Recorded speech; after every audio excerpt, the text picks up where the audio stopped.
वसीम रिजवी नाम का एक शख्स कुरान के खिलाफ नापाक बातें उठाया था, याद है?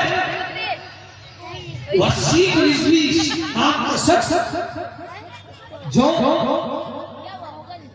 नरेंद्र मोदी की सरकार के अंदर किसी पोस्ट पर भी था, वो कहता है कि कुरान की 10 आयत को खत्म कर देना चाहता है।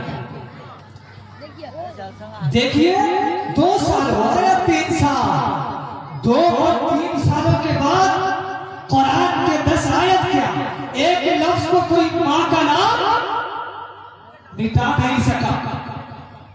लेकिन मैं आपको याद इसलिए दिलवाना चाहता हूं कि सिर्फ 3 सालों के अंदर वसीम रिजवी को सब भूल गया, वो मिट गया।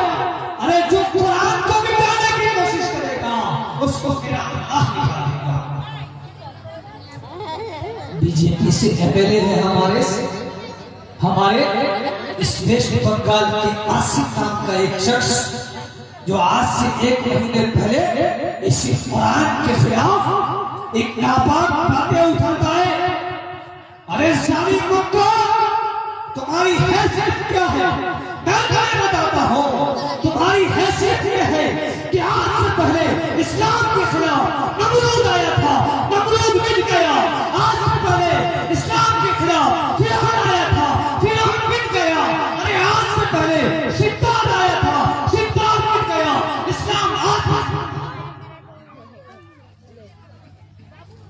तुम्हें सरकार की गर्मी मिल गई तो तुम ये सोचते हो कि हम कुरान के हकाम को मिटा देंगे।